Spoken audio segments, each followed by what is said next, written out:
there's always options, man. Always option. This is why we love MLBB. So they take the Kimi with this. We did talk about that. Alright guys, ya kalian subscribe dulu lah, kalian like dulu. Kita masuk di game kedua antara Malaysia versus Mongolia atau Mongolia. Hilda di band, Grok, Khalid, Hellcat, Franco, Lancelot, Fanny, Hayabusa, Cici, Ruby. Jadi agak lola kita guys. First pick Malaysia, pilih Gatot Kaca. Kita lihat mapnya Dangerous Grass. Generally gets pressured by the Kimi at level 1 alone. They are gonna go. Yeah, Lunox. We did say Lunox, Luyi. We did talk about the Loyi for Stormy too yesterday. Tadi udah kusebut belum guys? Cici, Ruby di band guys. And Lunox is. And Badang, we got all 5. We got all 5 in lobby. We're so good at this job. We got Badang Malaysia. tuh hero Malaysia guys. Dipakai sama Mongolia. Italian? Lunox is Italian? I don't know. We gotta check. Oh, she definitely is. She has a yin yang thing going on though. Yeah, so she's not just a single ethnicity. She's mixed. She's mixed. She's Eurasian. Yes. Yeah. You know what? Lunox is Eurasian. Just pick which side of Europe and which side of Asia. Yeah. Wah ini nanti Srg ini makin kuat sih di M7 nanti guys. This is too early for me. Well, they made me feel like I was overthinking. No, this is Mongolia is always ready to fight. Yeah. And you know, in MLBB, right? In MLBB, because look at the Badang, the Kimi, the Baxia. Baxia jumps onto someone, Badang locks them in, and then with a space gun, Kimi just shoots everyone. Traction pulse. You know what? Traction pulse first, then Badang goes in. Dude, the wombo combo Mongolia has. Okay. Combo wombo. Traction pulse. Furious dive. Yes. Lock everyone in on the wall. Petrify. Boom. Savage for Harris. Saman Force, dude. Wombo combos for Mongolia, and then for Malaysia, all of a sudden 5 people are behind you. Yeah. Just want to reiterate right there that both of us are Malaysian. But yes.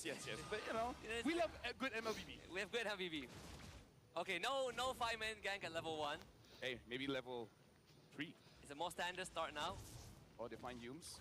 Level 2. And if there's anything about Kimi is that it is pretty dangerous. Revitalize. Is it enough? Yums with the passive.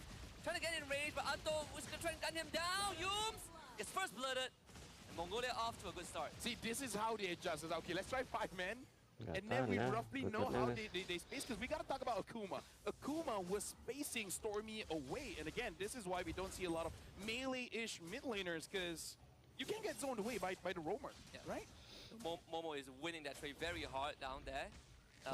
Momo they cleared away very early, so he gets to take a breather. I thought he would go for an early recall, but decides against it. So he will be at a disadvantage, and that puts him in danger of a potential gank from Sakai's if the timing is right. Yeah. I'm really looking at Akuma here, because Akuma can be, I would say, the deciding factor of how well Mongolia plays, because whenever Malaysia does want to go for an engage, he can just pop him on the eyes. Sakai's with the furious dive. Wow. They call the bait, gets the kill on the skies, and now Garo's onto Momo. You trying to help him out, and Garo secures the kill, but Stormy is there, flickers forward, gets Garo, and Akuma, very low HP, still able to get out. Mongolia starting with 3-1. What do we say? That there is a gang timing there, but Aizen played that super well. As I say that he got caught, I didn't expect a revisitation still. I thought, okay, some good go in the mid lane. The Furious Dive dodge on the turtle boat into a Petrify was sublime. They take out Sakai, so that gives Garo a bit of an advantage, but unfortunately he did end up going down thanks to Stormy, so they lose the turtle regardless. Malaysia will get the objective into a great bravest fighter to force Mongolia away, and Garo will have to take a back seat. So now Mongolia looking pretty good, but as we can see, Loliel 1v1ing Garo, almost getting that solo kill. Still has that flicker, but I think it's still a good idea not to overcommit, let the minions die by themselves, deny as much farm from Garo. It's gonna be a bit difficult if they're both in the fight, but still, I'm liking that what Mongolia is showing is that they know how to fight. It's just that they gotta lock in when it comes to objectives as well, right? Yeah. Because Turtle getting taken for free by Malaysia, that's not a good call. Even so, it's still even in terms of net worth. Eisen gladly taking one more on. Forces out the bravest fighter as a response to. The Landshaker ends up connecting, but Eisen gladly will take that trade. Sharvish did help him out to heal a little bit, and Akuma continues the exploration into the enemy jungle. Sees that purple buff being taken. Dude, he has to do this. He always has to know where Stormy is, right? Because all of a sudden, you're focusing on one part of the map, and then someone comes diving from behind. That's going to be bad for Mongolia. So always got to make sure that this Luyi is always checked out. The good thing about Luyi right now, or at least playing against Luyi, is that you get an indicator of when she uses the diversion. You don't know where she's going to, but you know that the diversion is coming. So a little bit of hint could help Mongolia in the next couple of minutes if Malaysia goes for those big rotations. Yep. Eisen should really be disciplined here. Don't use his Black Dragon form because the turtle is going to spawn in 18 seconds. And Mongolia has a pretty good draft fighting around the turtle because pretty good AoE control as well as damage. And Garo is taking quite a lot of punishments from Loliel. Just with this 1v1, Loliel is, I would say, 1 minion ahead or 2 minions ahead of Garo. And looks like he will be able to... Ini Mongolia lebih hati-hati ya di game kedua, guys. Yeah, the catapult. Turtle kedua. So that's the second time Garo loses the 1v1 and he had to use the flicker too. This gang is going to come true. No response from Eisen thanks to the Landshaker into a turtle boat.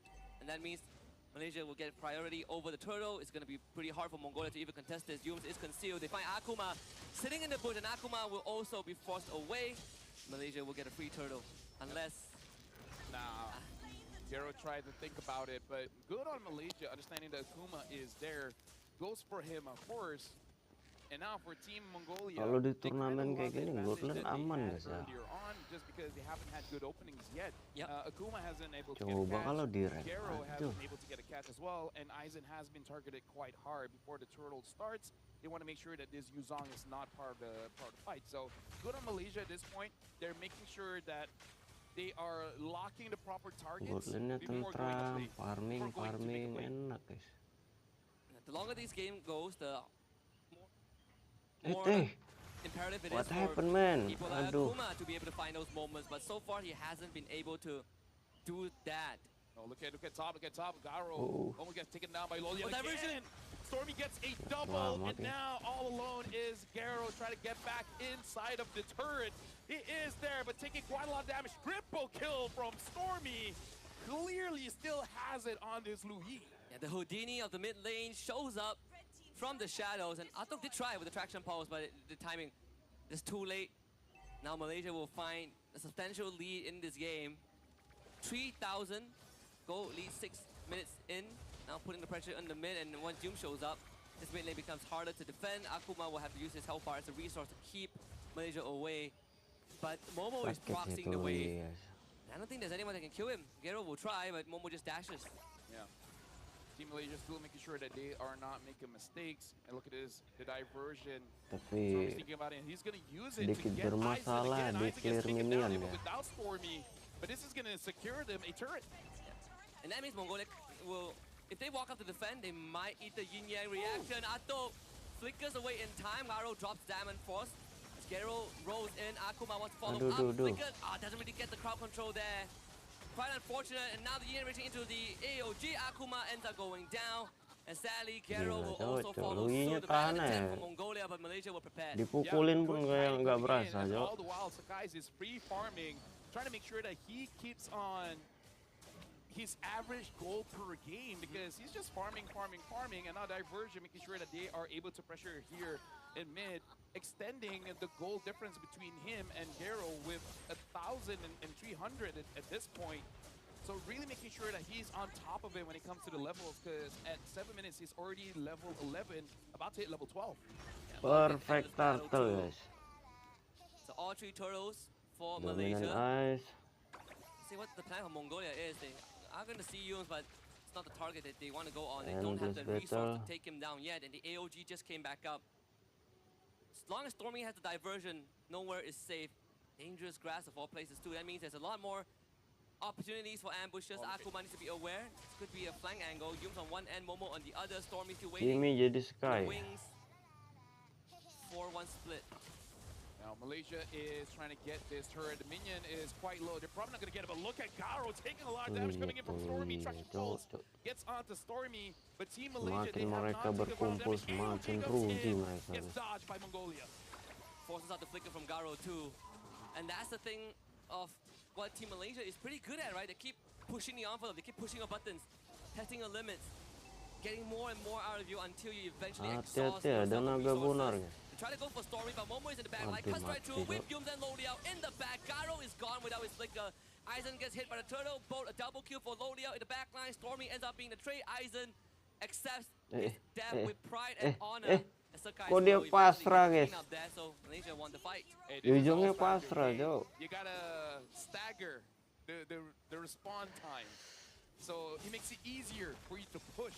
Yes. Right? Yes. Like we do that in rank because we want to make sure that, you know, they don't come up at the same time. Man, look at the Lunok shred. Lodia does go down to the Sky Piercer of Vato. Let's see if he can get a second stack. Well, seems like that won't be the case. Yums will disengage with the AOG. Lord up in 20 seconds. Momo will be fine.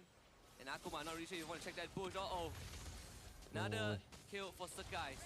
Or Stormy. Well, either way, Team Malaysia looking pretty strong. Kelasnya ada beda, Jo. And Sakai is at level 14, so he's trying to keep an average of getting 15 before the 10-minute mark. Getting this Lord in a few more camps should get him onto that level 15, and Mongolia, Garo is level 10. So at this point, a 4-level difference is going to be pretty tough for Mongolia to really recover from. Thinking with this draft, I'm thinking, I mean, how good are they at the base defense? So, because I think the Kimi is fine, but everyone else, you kind of have to get close enough to really clear the minions. At 10 minutes, I think you won't feel it that much. Give it another 6 minutes, then you can start to see a problem with Mongolia clearing the waves. It's one of the concerns we did bring up.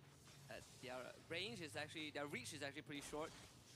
Barring the Kimi, but even then, you need to stack up the passive fully too. The problem is everyone's in range of the yin-yang reaction. Ah, yes. Right? So that makes it more difficult for you to clear the minions, because you can't clear it without getting hit by the Lu Yi. Oh, Momo, just a bit of stutter step, spots out Aizen. Gatot kaca immortal, dia siap tempur, guys. Three-man land shaker.